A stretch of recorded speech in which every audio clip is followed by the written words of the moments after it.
Okay, അപ്പൊ നമ്മൾ എത്തിയിരിക്കുന്നത് നമ്മളെ ബേസിക് ടൂൾസുമായി ബന്ധപ്പെട്ടുള്ള കാര്യങ്ങൾ തന്നെയാണ്. ഇന്ന് പ്രധാനമായിട്ട് ഹാമർ, സ്ക്രൂ ഡ്രൈവർ, അതേപോലെ പ്ലെയർ അങ്ങനെയുള്ള ടൂളുകളെ കുറിച്ചുള്ള ക്വസ്റ്റ്യൻസ് ഒക്കെയാണ് നമ്മൾ ഡിസ്കസ് ചെയ്യുന്നത്. അപ്പൊ നമുക്ക് ആദ്യത്തെ ക്വസ്റ്റ്യൻ നോക്കി തുടങ്ങാം.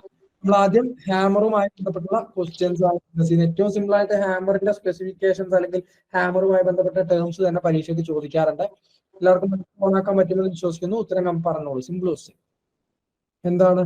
ചീക്ക് അല്ലെ. അപ്പോൾ middle portion of hammer is called. General striking പർപ്പസിനൊക്കെ ഉപയോഗിക്കുന്ന ഫേസ് ആണ് എന്നുണ്ടെങ്കിൽ, സ്പെഷ്യൽ ഫോമിംഗ് പർപ്പസിനൊക്കെ ഉപയോഗിക്കുന്ന പീൻ ആണ് എന്നുണ്ടെങ്കിൽ, ഈ സെൻട്രൽ പോർഷൻ പറയുന്ന പേര് ചീക്ക് എന്നാണ്. അപ്പോ അങ്ങനെ ചോദിക്കാം. ഈ ചീക്ക് എന്ന് പറയുന്ന ഭാഗമാണ് middle portion of hammer is head is called cheek എന്നാണ് പറയുക. ഈ ചീക്ക് എന്ന് പറയുന്ന ഈ ഒരു ഭാഗമാണ് ഹാമറിന്റെ സെൻട്രൽ പോർഷൻ ആയിട്ട് അറിയപ്പെടുന്നത്. ഓപ്ഷൻ സി ചീക്കാണ് ഉത്തരം വരുന്നത്. Where will be the weight of the hammer stamped? നമ്മുടെ ഹാമറിന്റെ ഭാരം എവിടെയാണ് സ്റ്റാമ്പ് ചെയ്തിട്ടുണ്ടാവുക എന്നാണ് ചോദിച്ചിരിക്കുന്നത്. എവിടെയാണ് സ്റ്റാമ്പ് ചെയ്തിട്ടുണ്ടാവുക? ചീക്ക് തന്നെയാണ്. ചീക്കിന്റെ ഉപയോഗമാണ് വളരെ കൃത്യമാണ്. ചീക്ക് എന്ന് പറഞ്ഞാൽ ഈ സെൻട്രൽ പോർഷൻ ആണ്, ഹാമറിന്റെ നടുഭാഗമാണ് ചീക്ക് എന്ന് പറയുന്നത്. ഈ ചീക്ക് എന്ന് പറയുന്ന ഭാഗത്താണ് ഹാമറിന്റെ വെയിറ്റ് നമ്മൾ സ്റ്റാമ്പ് ചെയ്തിട്ടുണ്ടാവുക. നമ്മളെ എന്താ പറയുക, പഞ്ച് ചെയ്യുന്ന പോലെ അവിടെ എഴുതി വെച്ചിട്ടുണ്ടാവും 250 ഗ്രാം അല്ലെങ്കിൽ 350 ഗ്രാം അല്ലെങ്കിൽ എന്താ പറയുക 1000 ഗ്രാം. അങ്ങനെ ഭാരം, ഹാമർ ഹെഡിന്റെ ഭാരം നമ്മൾ എവിടെയാണ് എഴുതി വെച്ചിട്ടുണ്ടാവുക? ഈ ഹാമറിന്റെ ചീക്ക് എന്ന് പറയുന്ന ഭാഗത്തായിരിക്കും. സിമ്പിൾ ക്വസ്റ്റ്യൻ ആണ്. അടുത്ത ക്വസ്റ്റ്യനിലേക്ക് പോകുന്നു. ഹാമറിന്റെ ഭാഗങ്ങൾ നമ്മൾ ജസ്റ്റ് നോക്കാം. ഫേസ്, പീന്, ചീക്ക്, ഐഹോള്, വെഡ്ജ് തുടങ്ങിയവയാണ് ഹാമറിന്റെ ഭാഗങ്ങള്. അതില് ഫേസുമായി ബന്ധപ്പെട്ടുള്ള ഒരു ക്വസ്റ്റ്യൻ ആണ്. സംശയമേ ഇല്ല, ക്വസ്റ്റ്യൻ വായിക്കേണ്ട കാര്യം പോലും ഇല്ല അല്ലെ. ചോദിച്ച ക്വസ്റ്റ്യൻ ആണ്, എല്ലാവർക്കും അറിയുന്ന ക്വസ്റ്റ്യൻ. ഓപ്ഷൻ ബി അല്ലേ? അല്ലേ? അതായത് ഈ ഫേസിൽ ചെറിയ കോൺവെക്സിറ്റി കൊടുത്തിട്ടുണ്ടാവും, ചെറുതായിട്ടൊരു കർവ് പോലെ ഇങ്ങനെ കൊടുത്തിട്ടുണ്ടാവും. ചെറിയ രീതിയിലൊരു എന്താ പറയാ, നേരെ ഇങ്ങനെ കറക്റ്റ് ഫ്ലാറ്റ് ആയിട്ടല്ല, ചെറിയൊരു കർവ് പോലെ അവിടെ കൊടുത്തിട്ടുണ്ടാവും. അത് എന്തിനു വേണ്ടിയിട്ടാണ് കൊടുക്കുന്നത് വെച്ചാൽ, നമ്മൾ അടിക്കുന്ന സമയത്ത് എഡ്ജ് ഡിഗ് ചെയ്യുക, അതായത് എഡ്ജിലൊക്കെ കുഴിഞ്ഞു പോകുന്ന അവസ്ഥ ഒഴിവാക്കാൻ വേണ്ടിയിട്ടാണ്. നമ്മുടെ വർക്ക് പീസിൽ അമിതമായിട്ട് നമ്മൾ അടിക്കുന്ന സമയത്ത് ഈ ഹാമറിന്റെ ഈ ഒരു അറ്റം കൊണ്ടിട്ട്, ഈ ഹാമറിന്റെ ഈ ഒരു എഡ്ജ് കൊണ്ടുവിട്ട് നമ്മുടെ വർക്ക് പീസിന്റെ എഡ്ജ് എന്ത് ചെയ്യരുത്, ഡിഗ് ആവുന്ന അവസ്ഥ ഒഴിവാക്കാനൊക്കെ വേണ്ടിയിട്ടാണ്, കുഴിഞ്ഞു പോകുന്ന അവസ്ഥ ഒഴിവാക്കാൻ വേണ്ടിയിട്ടാണ്. ഓപ്ഷൻ ബി ആണ് ഉത്തരം വരുന്നത്. To avoid digging of the edge. എത്രയും വട്ടം പരീക്ഷയ്ക്ക് ചോദിച്ചാണ്, പ്രീവിയസ് ക്വസ്റ്റ്യൻ പേപ്പേഴ്സ് കണ്ടതുകൊണ്ടായിരിക്കാം എത്രയും പെട്ടെന്ന് തന്നെ ആൻസറും വന്നത്. Okay, clear? തുടരുന്നു. Simple question. ഐഹോൾ. ഒന്നുകൂടി. ഐഹോൾ ആണോ?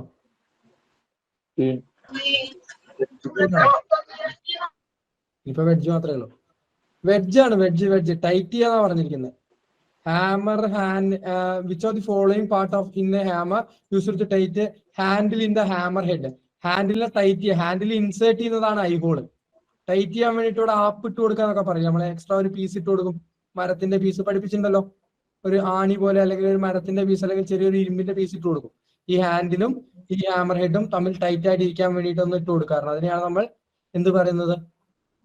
വെഡ്ജ് എന്ന് പറയുന്നത്. പഠിപ്പിച്ച കാര്യം ക്ലിയർ? ഡൗട്ട് ഉണ്ടോ? ചോദിക്കാം. ഓക്കെ ആണോ? ടൈറ്റ് എന്ന് പറഞ്ഞത് ചെയ്യാൻ വേണ്ട, ഇൻസേർട്ട് ചെയ്യാനല്ല. ഓക്കെ അല്ലേ? പറയണേ, തെറ്റി പറഞ്ഞോ? ശരി ശരി ശരി. പിന്നെ ഫേസിൽ നമ്മൾ ഓൾറെഡി പഠിച്ച കാര്യങ്ങൾ തന്നെയാണ്. Face is the striking portion. General striking പർപ്പസിനൊക്കെ ഉപയോഗിക്കുക ഈ ഫേസ് എന്ന് പറയുന്ന ഭാഗമാണ്. ഈ ഫേസിൽ ചെറിയൊരു കോൺവെക്സിറ്റി കൊടുത്തിട്ടുണ്ട്. എന്തിനു വേണ്ടാന്ന് വെച്ച് കഴിഞ്ഞാൽ ഈ എഡ്ജ് ഡിഗ് ആവുന്നത് തടയാൻ വേണ്ടിയിട്ടാണ്. ഈ എഡ്ജ് ഡിഗ് ആവുന്നത് തടയാൻ വേണ്ടിയിട്ടാണ് എന്ത് കൊടുക്കുന്നത്?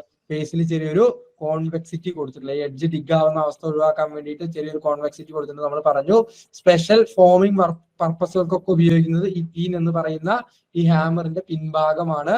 ഈ ഫേസിന്റെ നേരെ ഓപ്പോസിറ്റുള്ള പിൻഭാഗമാണ് സ്പെഷ്യൽ ഫോമിംഗ് പർപ്പസുകൾക്കൊക്കെ നമ്മൾ ഉപയോഗിക്കുന്നത്. Peen is the other end of head. It is used for shaping and forming work. ഷേപ്പിംഗിനും ഫോമിങ്ങിനും ഒക്കെ വേണ്ടി ഉപയോഗിക്കുന്ന ഹാമറിന്റെ ഭാഗം ഏതാ വെച്ചാൽ പീനാണ് ഉത്തരം. എഞ്ചിനീയേഴ്സ് ഹാമറിനെ സ്പെസിഫൈ ചെയ്യുന്നത് എങ്ങനെയാണ് ചോദിക്കാറുണ്ട്? Weight and shape of peen. എല്ലാവർക്കും അറിയുമെന്ന് പ്രതീക്ഷിക്കുന്നു. ഈ ഹാമർ ഹെഡിന്റെ ഭാരവും അതേപോലെ ഈ പീനിന്റെ ഷേപ്പും വെച്ചിട്ടാണ് നമ്മൾ എന്ത് ചെയ്യാറുള്ളത്? നമ്മളുടെ ഹാമറുകളെ നമ്മൾ സ്പെസിഫൈ ചെയ്യാറുള്ളത്. Their weight varies from 125 gram to 1.5 kilogram. അതായത് ജനറൽ ആയിട്ടുള്ള ഭാരമാണ് പറയുന്നത്. ഹാമറിന്റെ ജനറൽ വെയിറ്റ് പറയുന്നത് 125 ഗ്രാം മുതൽ 1.5 ഗ്രാം വരെയാണ്. നമ്മളെ ക്ലാസ്സിൽ ആരോ ഡൗട്ട് ചോദിച്ചിരുന്ന എനിക്ക് തോന്നുന്നുണ്ട്, ഈ ക്ലാസ് തന്നെയാണെന്ന് തോന്നുന്നു.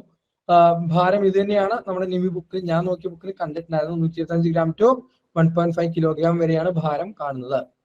ചീക്ക് എന്ന് പറഞ്ഞ മിഡിൽ പോർഷൻ, നമ്മുടെ ഹാമറിന്റെ ഭാരം വെയിറ്റ് സ്റ്റാമ്പ് ചെയ്തിട്ടുണ്ടാവുക ഈ ചീക്ക് എന്ന് പറയുന്ന ഭാഗത്താണ്. Simple question. ABCD പെട്ടെന്ന് പറഞ്ഞേ. B simple question. Weight of it and shape of peen വെച്ചിട്ടാണ് ഹാമറുകളെ സ്പെസിഫൈ ചെയ്യുന്നത്. സിമ്പിൾ ക്വസ്റ്റൻസ് ആണ്. പെട്ടെന്ന് നമുക്ക് ഉത്തരം പറയാം, അത്രയും പെട്ടെന്ന് പോവാം. Ball peen hammer. സംശയമേ ഇല്ല. റിവെറ്റിംഗ് പർപ്പസിന് ഉപയോഗിക്കുന്ന ഹാമർ ഏതാണെന്ന് ചോദിച്ചാൽ ഒരു സെമി സ്പെറിക്കൽ ഷേപ്പിലുള്ള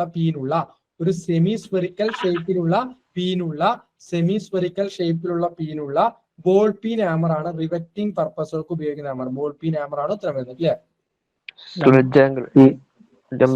സ്ലഡ്ജ് ആണോ ലംബാണോ?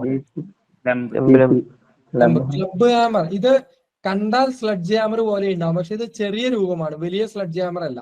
വലിയ സ്ലഡ്ജ് ഹാമർ ആണെങ്കിൽ ഇതാ ഇവിടെ ഉണ്ട്. ഇതാണ് നിങ്ങൾ പറയുന്ന സ്ലഡ്ജ് ഹാമർ. സ്ലഡ്ജ് ഹാമറിന്റെ ഒരു ചെറിയ രൂപത്തിനെയാണ് നമ്മൾ എന്ത് പറയുന്നത്? ക്ലബ് ഹാമർ അഥവാ ലംബ് ഹാമർ എന്ന് പറയുന്നത്. എന്താ ഇതിന്റെ ഉപയോഗം എന്തായിരുന്നു? Lamb hammers are used for light demolishing work എന്നാണ് പഠിച്ചിട്ടുണ്ടായിരുന്നു അല്ലെ? ക്ലബ് ഹാമർ അഥവാ lamb hammers are used for light demolishing work എന്ന് പറഞ്ഞാൽ ചെറിയ രീതിയിൽ എന്തെങ്കിലും ഒക്കെ അടിച്ചു പൊട്ടിക്കണമെന്നുണ്ടെങ്കിൽ, അല്ലെങ്കിൽ ആണി തറക്കണമെന്നുണ്ടെങ്കിൽ, അല്ലെങ്കിൽ ചിസലിന്റെ കൂടെ ഉപയോഗിക്കണമെന്നുണ്ടെങ്കിൽ ഒക്കെ നമ്മൾ കൂടുതലും പ്രിഫർ ചെയ്യുന്നത് ഏത് ഹാമറാണ്? സ്ലഡ്ജ് ഹാമറിന്റെ ചെറിയ രൂപമായിട്ടുള്ള ക്ലബ് ഹാമറാണ്. സ്ലഡ്ജ് ഹാമറിന്റെ ചെറിയ രൂപമായിട്ടുള്ള ക്ലബ് ഹാമറാണ് അത്തരത്തിലുള്ള ചെറിയ പർപ്പസുകൾക്കൊക്കെ നമ്മൾ വേണ്ടി ഉപയോഗിക്കുന്നത്. അടുത്ത ക്വസ്റ്റ്യൻ നോക്കി എന്താ? 250 ആണ്. എത്രയോ വട്ടം പരീക്ഷയ്ക്ക് ചോദിച്ച ക്വസ്റ്റ്യൻ ആണ്. നമ്മുടെ മാർക്കിംഗ് പർപ്പസുകൾക്ക് ഒരു സെന്റർ പഞ്ച് ആണെന്ന് കൂട്ടിക്കോ, ഹോൾ ഇടുന്നതല്ല, ഒരു സെന്റർ പഞ്ച് ആണെന്ന് കരുതിക്കോ.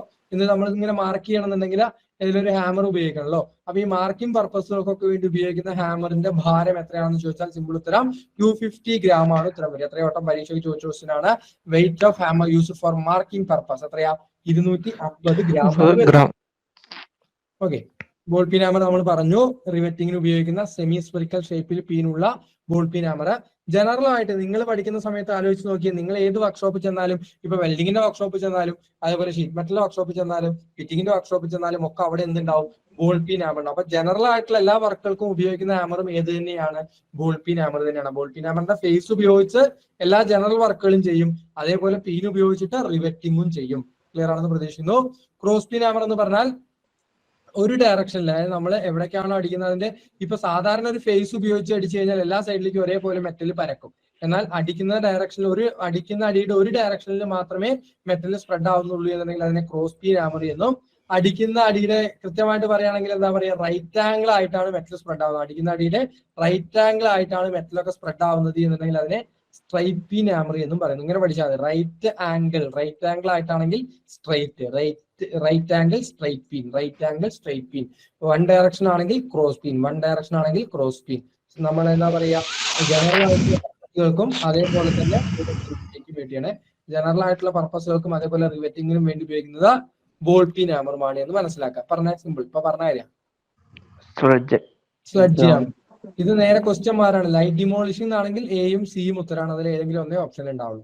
ഹെവി ഡിമോളിഷിംഗ് എന്ന് പറഞ്ഞാൽ എന്തെങ്കിലും അടിച്ചു പൊട്ടിക്കുക എന്നുള്ള അർത്ഥമാണ് ഈ ഡിമോളിഷിംഗ് എന്നുള്ള വേർഡിന് വരുന്നത്. ഡിമോളിഷിംഗ് നശിപ്പിക്കുക അല്ലെങ്കിൽ പൊട്ടിക്കുക. അപ്പോൾ ഹെവി ഡിമോളിഷിംഗ് വർക്കുകൾക്കൊക്കെ വേണ്ടി ഉപയോഗിക്കുന്ന ഹാമർ ഏതാണെന്ന് ചോദിച്ചാൽ ഹെവി ഡിമോളിഷിംഗ് വർക്കുകൾക്കൊക്കെ വേണ്ടി ഉപയോഗിക്കുന്ന സ്ലഡ്ജ് ഹാമറും ലൈറ്റ് ഡിമോളിഷിംഗ് വർക്കുകൾക്ക് ഉപയോഗിക്കുന്ന ക്ലബ് അല്ലെങ്കിൽ ലംബ് ഹാമറുമാണ്. പഠിച്ച കാര്യമാണ്. ഹെവി ഡിമോളിഷിംഗ് വർക്കുകൾക്ക് ഉപയോഗിക്കുന്ന ഹാമർ സ്ലഡ്ജ് ഹാമർ. ആണി പറക്കാനൊക്കെ വേണ്ടി ഉപയോഗിക്കുന്ന ഒരു ഹാമറാണ് ക്ലോ ഹാമർ. പറഞ്ഞേ, ഇനി നമുക്ക് പ്ലെയർ നോക്കാം. ബി എന്താ? ലോക്കിംഗ് പ്ലെയർ അല്ലെ? ലോക്കിംഗ് പ്ലെയർ എന്ന് പറയാറുണ്ട്. എന്താണ് ഈ വൈസ് ഗ്രിപ്പ് പ്ലെയർ അല്ലെങ്കിൽ ലോക്കിംഗ് പ്ലെയറിന്റെ ഉപയോഗം അല്ലെങ്കിൽ പ്രത്യേകത എന്ന് പറഞ്ഞേ? പഠിപ്പിച്ചാ കഴിഞ്ഞ 9th ക്ലാസ്സിൽ എന്താ പഠിപ്പിച്ചാ? എന്താണ് ഗുണം? ലോക്ക് ചെയ്യാൻ പറ്റും. ഇവിടെ ഒരു ലോക്കിംഗ് മെക്കാനിസം ഉണ്ടാവും. ഇതിന് ഇവിടെ ഭയങ്കരമായിട്ടുള്ള സെറേഷൻസ് കൊടുക്കണം. സെറേഷൻസ് എന്ന് പറഞ്ഞാൽ ഈ പല്ലുകൾ പോലെ കൊടുക്കുന്ന ഭാഗങ്ങളെയാണ് നമ്മൾ എന്ത് പറയാ? സെറേഷൻസ് എന്ന് പറയാം. അപ്പൊ ഇത്രയും നല്ല ഗ്രിപ്പ് അല്ലെങ്കിൽ ഇത്രയും വലിയ സെറേഷൻസ് കൊടുക്കുന്നത് കൊണ്ട് തന്നെ ഇതിന് ലാർജ് ആയിട്ടുള്ള വളരെ വലിയൊരു ഗ്രിപ്പിംഗ് പവർ ഉണ്ട് എന്നാണ് പറയാം അല്ലെ? നോക്കിയതാ, കണ്ടോ? വളരെ ഷാർപ്പായിട്ടുള്ള ടീത്തുകളാണ് ഇവിടെ കൊടുത്തിട്ടുള്ളത്. അപ്പൊ ഈ ടീത്തുകൾ അല്ലെങ്കിൽ ഈ സെറേഷൻസ് കൊടുത്തതുകൊണ്ട് തന്നെ നല്ല ഗ്രിപ്പിംഗ് പവർ ഉണ്ട്. അതുകൊണ്ട് തന്നെ നമുക്ക് ഏതൊരു ടൈറ്റായ നട്ടുകളെയും ബോൾട്ടുകളെയോ അല്ലെങ്കിൽ എന്ത് വസ്തുക്കളെയും ടൈറ്റ് ചെയ്ത് പിടിക്കാം. ഓക്കെ. അപ്പോൾ ഇവിടെ വളരെ കൃത്യമാണ്. ഇവിടെ ഇത്രയും നല്ലൊരു ലോക്കിംഗ് മെക്കാനിസം ഉണ്ട്. അങ്ങനെ ലോക്ക് ചെയ്ത് വെച്ചിട്ട് ഇത്രയും ഗ്രിപ്പ് ഉള്ളത് കൊണ്ട് തന്നെ നമുക്ക് ഏതൊരു ഡയറക്ഷനിലും എളുപ്പത്തിൽ തിരിക്കാൻ പറ്റും. അപ്പൊ ഈ ലോക്കിംഗ് പ്ലെയറുകളെ പറയുന്ന മറ്റൊരു പേരാണ് വൈസ് ഗ്രിപ്പ് പ്ലെയർ. ലോക്കിംഗ് പ്ലെയറുകൾക്ക് പറയുന്ന മറ്റൊരു പേരാണ് വൈസ് ഗ്രിപ്പ് പ്ലെയർ. പ്ലെയറുമായി ബന്ധപ്പെട്ട ക്വസ്റ്റ്യനാണ്. ഏതാണ്? ഫ്ലാറ്റ് പ്ലെയർ സംശയമേ ഇല്ല അല്ലെ. ഇതേപോലെയുള്ള ചെറിയ ഷീറ്റുകളൊക്കെ ബെൻഡ് ചെയ്യാൻ, മടക്കാനോ അല്ലെങ്കിൽ ഫോൾഡ് ചെയ്യാൻ, എന്താ പറയാ, ഇങ്ങനെ മടക്കി വെക്കുവാനൊക്കെ വേണ്ടിയിട്ടൊക്കെ ഉപയോഗിക്കുന്നത് എന്ത് പ്ലെയർ ആണ്? ഫ്ലാറ്റ് നോസ് പ്ലെയർ ആണ്. ഈ ഫ്ലാറ്റ് നോസ് പ്ലെയറിന്റെ ഉപയോഗം തന്നെ അതാണ് അല്ലെ. ഫ്ലാറ്റ് നോസ് പ്ലെയറിന്റെ ഉപയോഗം തന്നെ അതാണ്. എന്താണ് അതിന്റെ പ്രത്യേകത എന്ന് ചോദിച്ചാൽ ടാപ്പേർഡ് ആയിട്ടുള്ള ഒരു എന്താ പറയുക ജോ ആണുള്ളത്. അത് ഫ്ലാറ്റ് ആയിട്ടാവും ഉണ്ടാവുക, ഫ്ലാറ്റ് ഗ്രിപ്പിംഗ് സർഫസ് ആവും ഉണ്ടാവുക, അല്ലാതെ റൗണ്ടോ അങ്ങനെയൊന്നും അല്ല ഉണ്ടാവുക. ചിലപ്പോൾ വളരെ സ്മൂത്ത് ആയിരിക്കും, ചിലപ്പോൾ ഇതിൽ കാണുന്ന പോലെ ഇങ്ങനെ പല്ലുകൾ പോലെ സെറേഷൻസ് കൊടുത്തിട്ടുണ്ടായിരിക്കും. ചെറിയ ഷീറ്റുകളൊക്കെ മടക്കി വെക്കുവാൻ സഹായിക്കുന്നു. സംശയമേ ഇല്ല. എന്താ റൗണ്ടിനോസ് പ്ലെയർ. വയറുകളിൽ ലൂപ്പ് ഉണ്ടാക്കുക എന്നാണ് പറഞ്ഞിരിക്കുന്നത്. Which pliers is used to shape loop in wire and the form curves in light metal strip. അതായത് ചെറിയ വയറുകളൊക്കെ പിടിച്ച് തിരിക്കാൻ വേണ്ടിയിട്ട്, ചെറിയ വയറുകളൊക്കെ പിടിച്ച് ലൂപ്പ് ഉണ്ടാക്കാൻ വേണ്ടിയിട്ട്, അതേപോലെ ചെറിയ ഷീറ്റ് മെറ്റലിന്റെ മുകളിലൊക്കെ ഒന്ന് വളച്ച് കർവുകളൊക്കെ നിർമ്മിക്കാനൊക്കെ വേണ്ടിയിട്ട് ഉപയോഗിക്കുന്ന പ്ലെയർ ഏതാണ്? റൗണ്ട് നോസ് പ്ലെയർ ആണ്. നമ്മൾ പഠിച്ച കാര്യമാണ് അല്ലെ. സിമ്പിൾ. അതേ ക്വസ്റ്റ്യൻ അതേപോലെ ചോദിച്ചിരിക്കുന്നത് മാത്രം റൗണ്ട് ഷേപ്പ് ആയിട്ടുള്ള ഒരു എന്താ പറയാ ഇതേപോലെ ഒരു ഭാഗമാണ് ഇതിന് ഉണ്ടാവുക. They are used to shape loop in wire and form curve in light metal strip. അതേപോലെ നമ്മൾ പഠിച്ചു, അതേപോലെ ക്വസ്റ്റ്യനും വന്നിട്ടുണ്ട്. ഓക്കെ, അപ്പൊ വയറുകളൊക്കെ ലൂപ്പ് ചെയ്യാനൊക്കെ വേണ്ടി ഉപയോഗിക്കുന്ന പ്ലെയർ ഏതാണെന്ന് ചോദിച്ചാൽ റൗണ്ട് നോസ് പ്ലെയർ ആണ് ഉത്തരം വരുന്നത്. ഓപ്ഷൻ 150 mm to 230 mm വരെയാണ് പ്ലെയറുകളുടെ സ്റ്റാൻഡേർഡ് സൈസ് പറയുന്നത്. 150 mm മുതൽ 230 mm വരെ, 150 mm മുതൽ 230 mm വരെ വലുപ്പമുള്ളതാണ് മാർക്കറ്റിൽ അവൈലബിൾ ആയിട്ടുള്ളത്. അപ്പൊ പ്ലെയറുകളുടെ സ്റ്റാൻഡേർഡ് സൈസ് ആണ് പറയുന്നത്. 150 mm മുതൽ 230 mm വരെ സൈസുള്ള പ്ലെയറുകൾ മാർക്കറ്റിൽ അവൈലബിൾ ആണ്. അതാണ് എഴുതിയിട്ടുള്ളത്. 150 mm to 230 mm.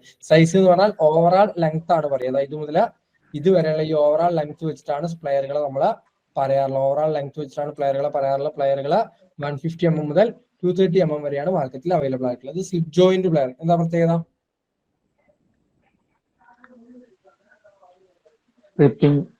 ഗ്രിപ്പ് ചെയ്യാൻ പറ്റിയ, അതായത് കുറച്ചും കൂടി കൃത്യമായിട്ട് പറയുകയാണെങ്കിൽ അതായത് നമ്പർ ഓഫ് ഓപ്പണിംഗ് പൊസിഷൻസ് സാധ്യമാണ് അല്ലെ.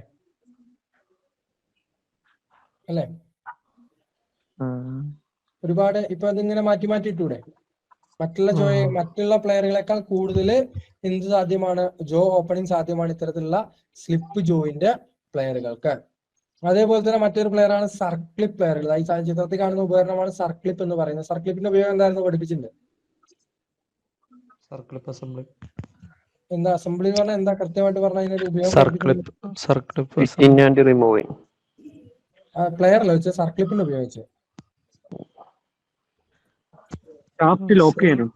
ഷാഫ്റ്റിന്റെ മുകളിൽ എന്തെങ്കിലും വസ്തുക്കളെ ലോക്ക് ചെയ്യാനൊക്കെ വേണ്ടിയിട്ട്, അതേപോലെ എന്തെങ്കിലും കൃത്യമായിട്ട് പൊസിഷൻ ചെയ്ത് വെക്കാം. ഇവിടെയും ഒരു സർക്ലിപ്പ് ഇടുക, താഴത്തും ഒരു സർക്ലിപ്പ് ഇടുക. അപ്പൊ ഈ സാധനം അങ്ങോട്ടും പോവില്ല ഇങ്ങോട്ടും പോവില്ല. കൃത്യമായിട്ടൊരു സ്ഥലത്ത് നമുക്ക് പൊസിഷൻ ചെയ്ത് നിർത്തുവാനൊക്കെ സാധിക്കും. അപ്പൊ അത്തരത്തിലുള്ള ഒരു ഉപകരണമാണ് സർക്ലിപ്പ്. സർക്ലിപ്പുകൾ സാധാരണ സ്പ്രിംഗ് സ്റ്റീൽ കൊണ്ടാണ് നിർമ്മിക്കുക എന്നൊക്കെയാണ് പറയുന്നത്. സർക്ലിപ്പുകൾ സാധാരണഗതിയിൽ സ്പ്രിംഗ് സ്റ്റീൽ കൊണ്ടാണ് നിർമ്മിക്കുക എന്നുള്ളതൊക്കെയാണ് പറയുന്നത്.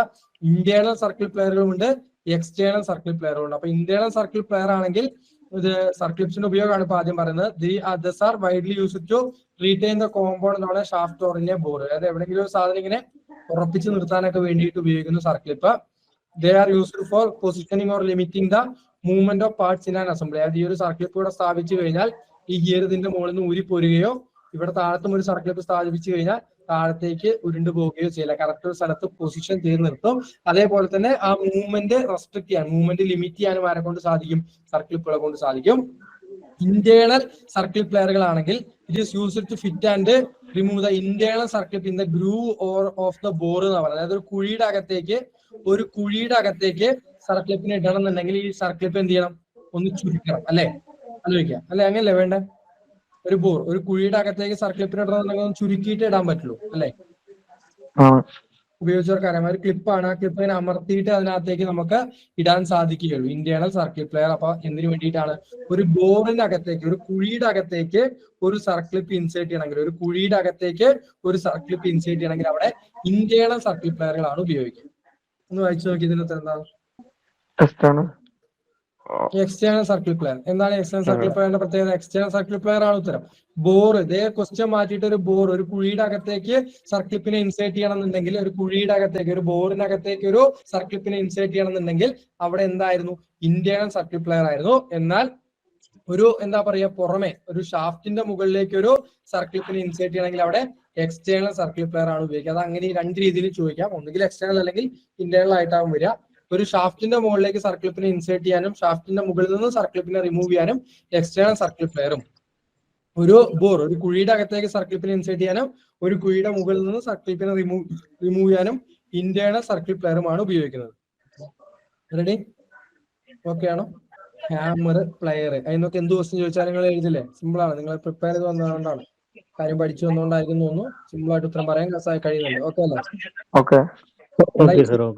നമ്മളെ പരീക്ഷകൾക്കൊക്കെ ഇപ്പൊ സ്റ്റേറ്റ്മെന്റ് ടൈപ്പ് ക്വസ്റ്റ്യൻ ആയിട്ട് ഇതൊക്കെ തന്നെ ഉള്ളൂ. അതിപ്പോ ചോദിക്കുകയാണ്, താഴെ പറയുന്നവയിൽ റൗണ്ട് നോസ് പ്ലെയറുമായി ബന്ധപ്പെട്ട് ശരിയല്ലാത്ത സ്റ്റേറ്റ്മെന്റ് ഏതാണ്, അല്ലെങ്കിൽ താഴെ പറഞ്ഞതുമായി ബന്ധപ്പെട്ട് ഹാമറുകളുമായി ബന്ധമില്ലാത്ത സ്റ്റേറ്റ്മെന്റ് ഏതാണ്? അതായത് ball peen hammers are used for riveting, cross peen hammers are used for this purpose, straight peen hammers are used for this purpose. എന്നിട്ട് വേറെ എന്തെങ്കിലും ഒരു ഹാമർ തന്നിട്ട് this hammers are used for heavy demolishing work.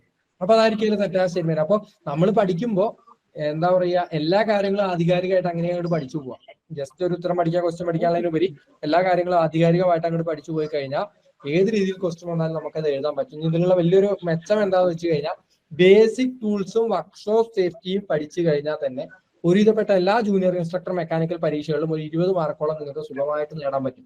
അപ്പൊ fitter ആയിക്കോട്ടെ, Turner ആയിക്കോട്ടെ, machinist ആയിക്കോട്ടെ, mechanic diesel ആയിക്കോട്ടെ, അവിടെയൊക്കെ ബേസിക് ടൂൾസും അതേപോലെ തന്നെ ബേസിക് സേഫ്റ്റിയുമായി ബന്ധപ്പെട്ടുള്ള കാര്യങ്ങൾ ഉറപ്പായിട്ടും സിലബസ് ചോദിക്കും. അത് നിങ്ങൾക്ക് ഏത് ക്വസ്റ്റ്യനും ഇത് വെച്ച് ഈ ഒരു നോളജ് വെച്ച് നിങ്ങൾക്ക് ഉത്തരം എഴുതാൻ സാധിക്കുന്നതാണ്. ഓക്കെ.